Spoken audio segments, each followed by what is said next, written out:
Ladies and gentlemen, welcome to Chanel Jasmine, the best novel Chanel for romantic stories. Hai guys, selamat datang di channel Jasmine, channel terbaik untuk menyimak novel-novel romantis. Mohon dukung channel ini dengan subscribe, like dan share video-video yang ada di channel ini. Terima kasih.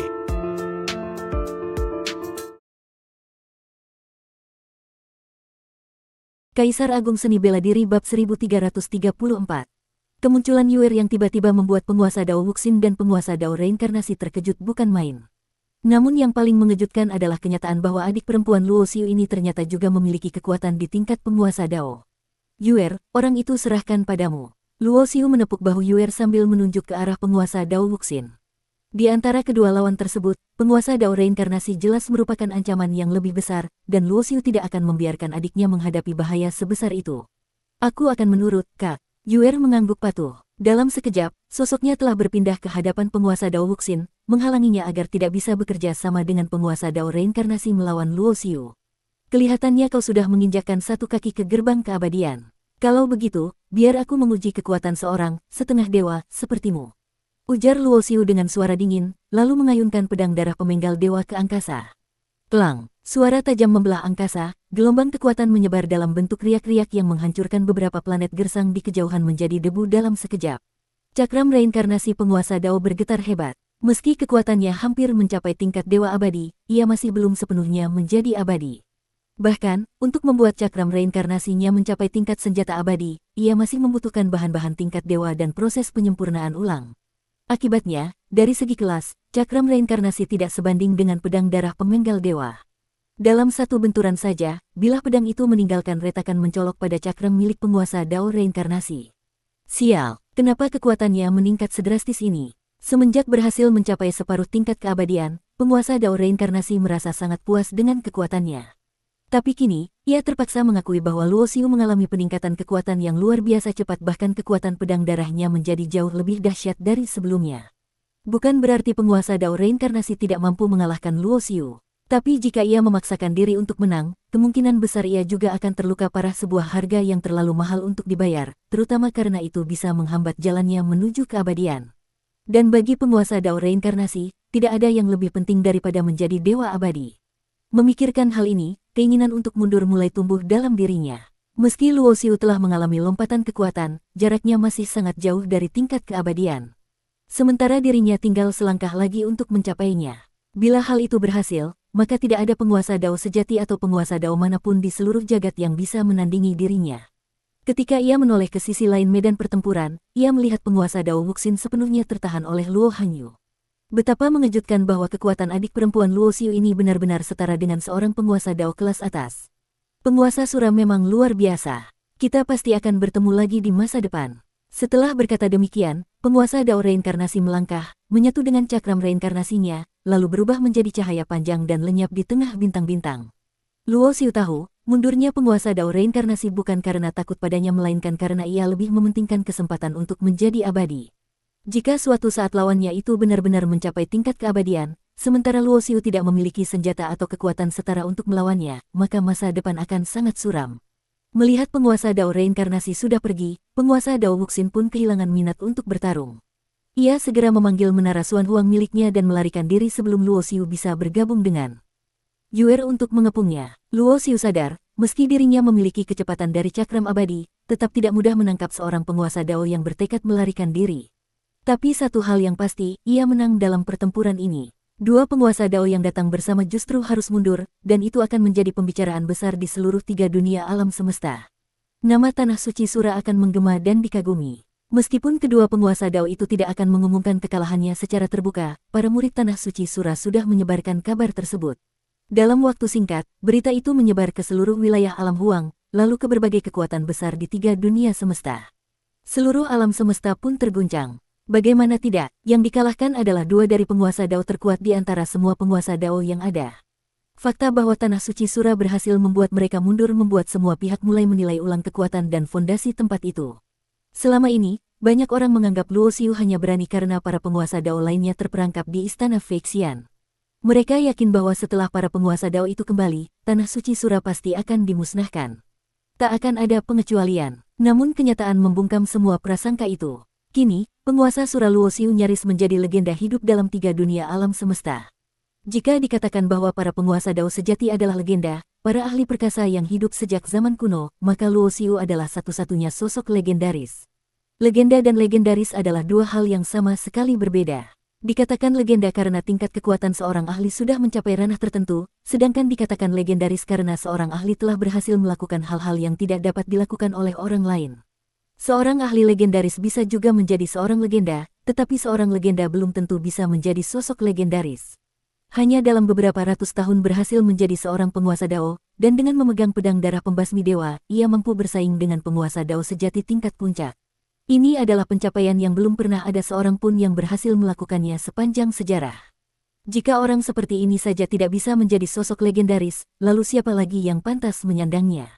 Harus diketahui, bahkan Raja Dewa Yunlong dari era Dayan yang penuh misteri itu pun hanya dianggap sebagai seorang legenda, bukan sosok legendaris.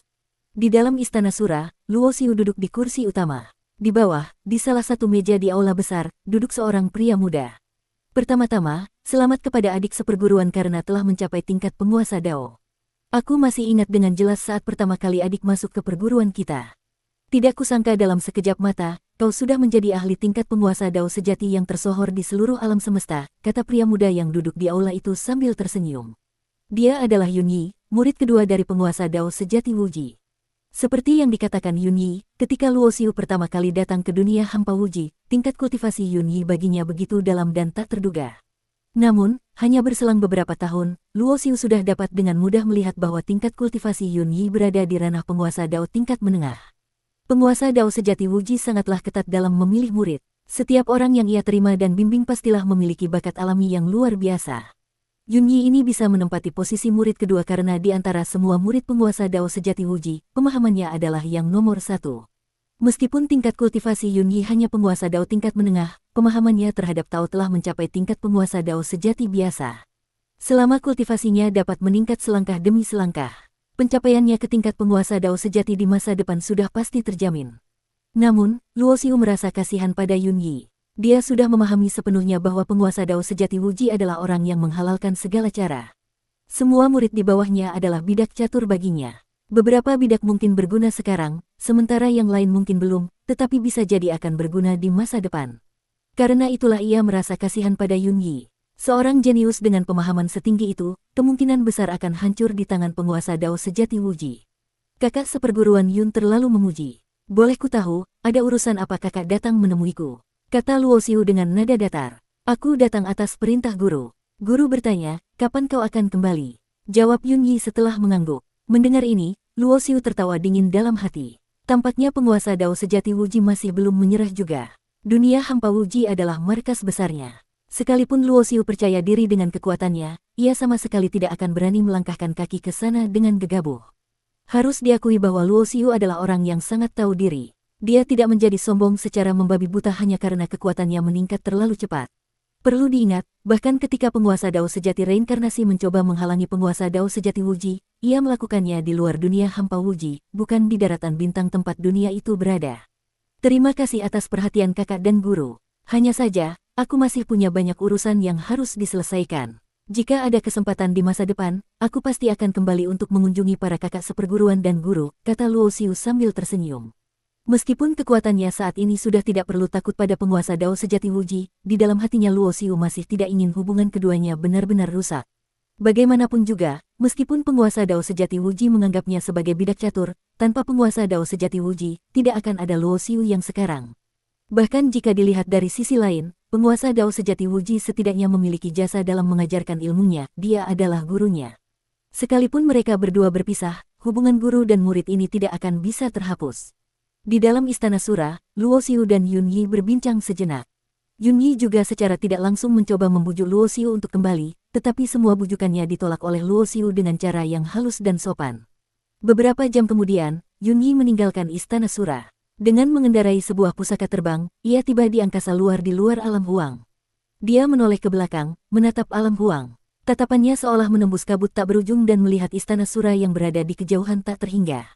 Kakak seperguruan pertama benar, dia sudah melihatnya dengan jelas, sementara aku, konyolnya, belum juga menyadarinya. Yun Yi tiba-tiba tersenyum mengejek dirinya sendiri. Sebagai murid dengan pemahaman nomor satu di bawah bimbingan penguasa Dao sejati Wuji, Yunyi tentu saja bukan orang bodoh. Setelah mengikuti gurunya selama bertahun-tahun, bagaimana mungkin ia tidak merasakan bahwa gurunya hanya menganggap mereka sebagai bidak catur. Namun, setiap dari mereka diterima sebagai murid oleh penguasa Dao sejati Wuji saat berada di titik terendah dalam hidup mereka. Bagi mereka, jasa penguasa Dao sejati Wuji setara dengan memberikan kehidupan kedua. Bahkan setelah mengetahui kenyataan ini, hati mereka tetap tidak mau mempercayainya.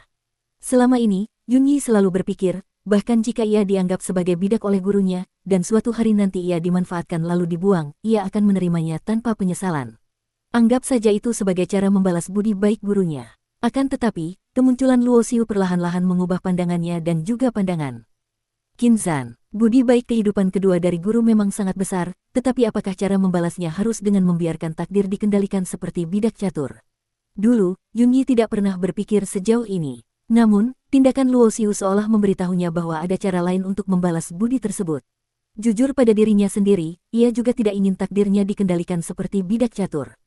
Hanya saja, kekuatannya belum cukup untuk melepaskan diri dari kendali gurunya seperti yang dilakukan Luo Xiu. Bersambung.